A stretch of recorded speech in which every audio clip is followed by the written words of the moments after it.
Today we are looking at the motor, the mighty MOTOCOMPO motor and all its MOTOCOMPO goodness here before me. Now this MOTOCOMPO has put forward many challenges in the way of rusty parts, but no challenge to date has been greater than the removal of the kickstart lever. That little kickstart lever is rusted on tight, and try with all my might to do it gently, I have not been able to get it off. Today we employ some violence, and that violence is the name of a gas torch. We are going to set the MOTOCOMPO kickstart lever on fire and attempt to free it. And once free, then we're going to be able to get this cover off and see what lay beneath it and what goodness or horrors are inside that will need replacing. So stay tuned.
We finally have the Kickstarter off. A little bit of violence in the way of heat goes a long way. Now I have been trying to get this kickstart off for probably about 2 weeks now. Constant soaking with this. I bought a puller. The puller wouldn't even pull it. If the heat didn't work, I was going to have to resort to some violence in the name of an angle grinder. But since as we now have this off, it looks like we may be able to get this cover off and have a good inspection underneath here. Hopefully we don't find too many horror stories and the build can just go on. So we'll try and lever this off somehow.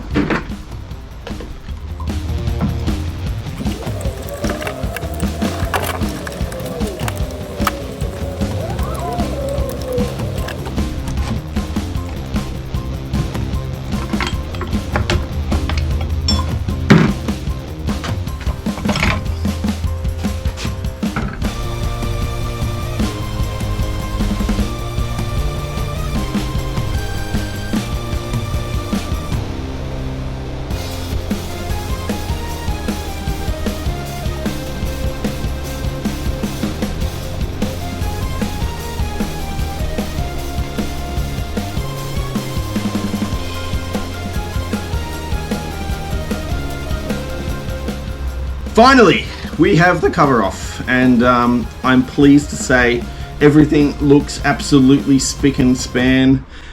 This little MOTOCOMPO, as I've always suspected, it looks like it may have been loved for the first little while of its life, then parked outside and forgotten about it. Because inside here, it looks absolutely brand new. I can't see any wear on anything. So moving forward, we're going to pull this motor down. We're going to strip it down to its absolute underwear so we can send the cases away and get cleaned up. I'm not sure how we're going to do it. Maybe soda blasting, maybe hydro blasting, something like that. I'm yet to figure that one out. So from here, on camera, because this looks like a whole lot more complicated than what we're used to seeing in most normal scooters that I build. So when it comes time to putting it back together, I can simply just follow what I've done. So it looks like the first bit to come out will be this big gear. I'm not sure if it matters which way it goes. It probably does. So we'll put it in there, and then we're going to mark it. All right, moving on. Take this little spring off, and the kickstart thing can come out. The clutch looks like it's bolted on.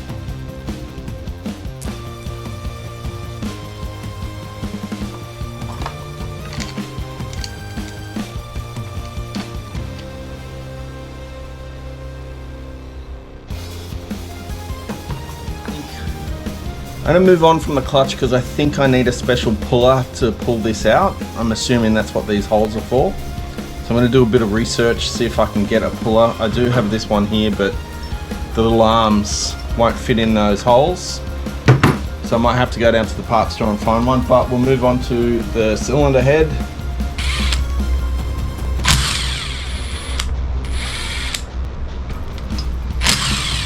And with any luck, inside here we get a win as well, because we need some wins. We've had plenty of losses. Inside here, let's hope it's all good. Oh wow, check that out. Check that out, that looks awesome. We rotate our little piston around. The piston looks minty clean as well. Look at that. That looks sweet.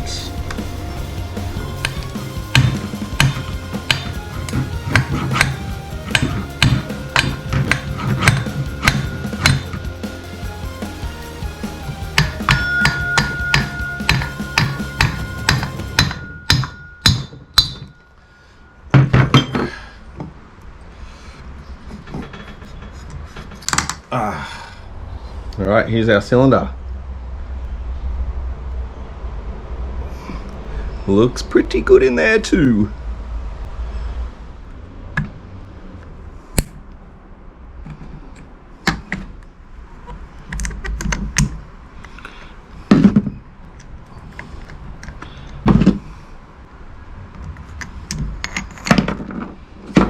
Alrighty, here's our little gudgeon pin. Again, there is no wear marks that I can feel on that. And here is our tiny little piston that would appear to be in extremely good shape.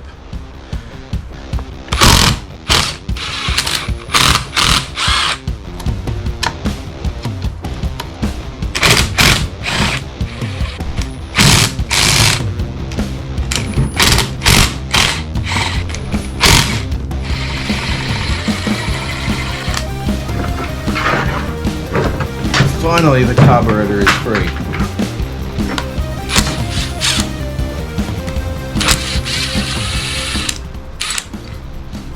Alright, so here is the inlet manifold for the little MOTOCOMPO. It is a really tiny little job. If we look at it through here and through here, you can see those passages are really small. Really small.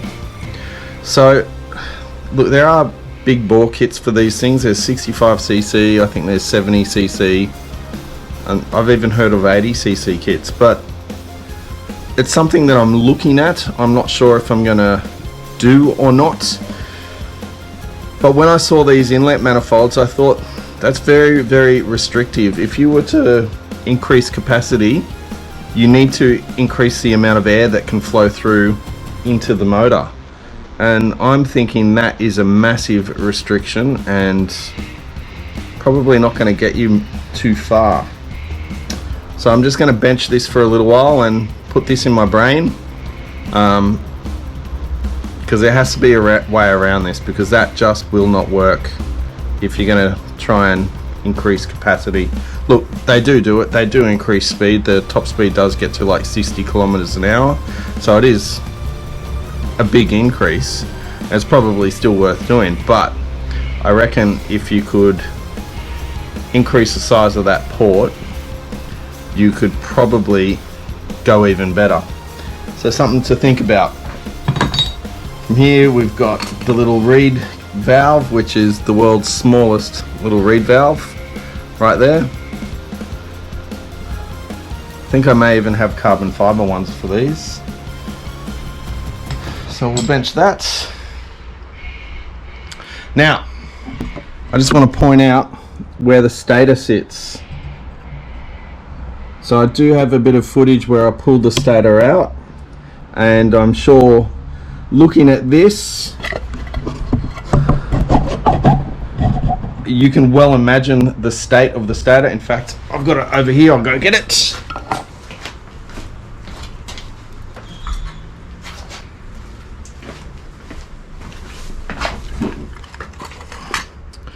So that was the cap on top, and this here is the flywheel. Now that has rusted well and truly beyond repair. That there's no coming back from that. Okay, I have successfully released the clutch. I did it off camera, but I will replay it for you guys.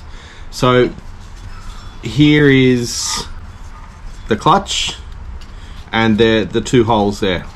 So what I've done is I've got two M6 bolts, you can see quite like that, and I've placed them in this plate here. Now the holes drilled in the plate match the width of the holes in the clutch, and I slid them in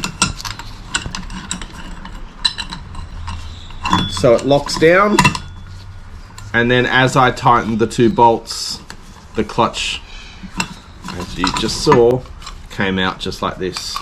So if you are ever doing this at home yourself, you can see here is the clutch, here are the bolts, and they just go in like that.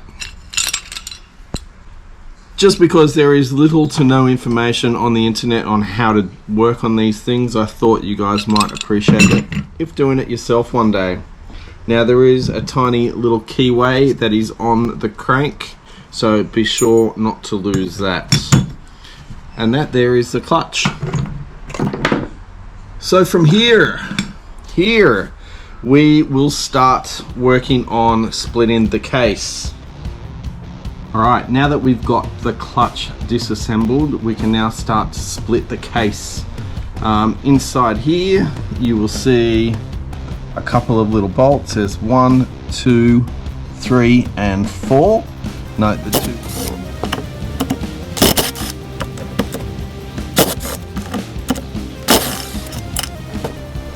So now we're going to set up our case splitter. Okay. Alright. Got our big ratchet.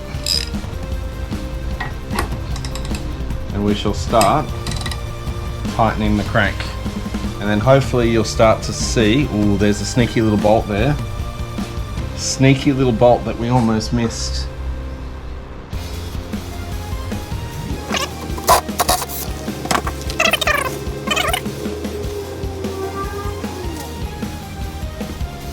And there's another one, another sneaky one just there. Okay, so remove that. So there is 6 on top.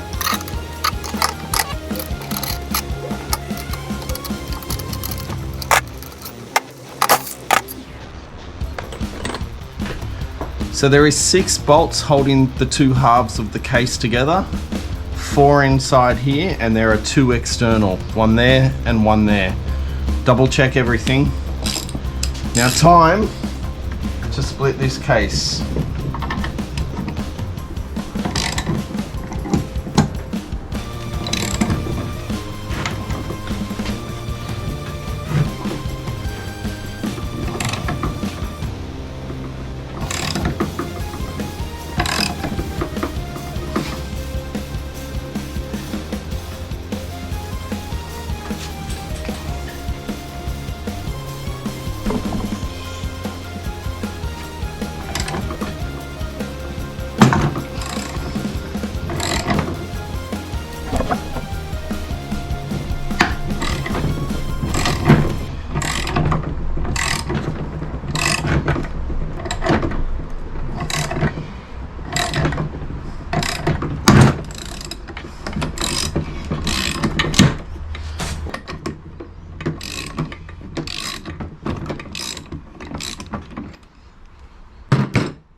Alrighty.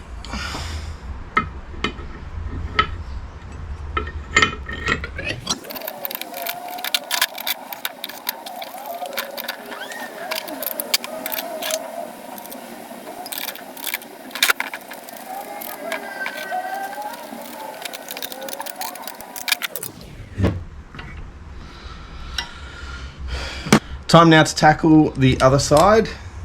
We have our puller pusher in position. Start tightening it. And you can hear straight away starting to push out. Still going. Still going.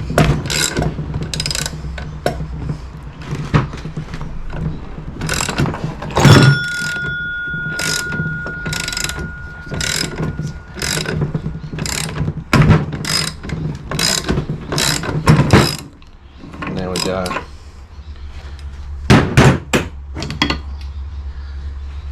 One MOTOCOMPO crankshaft.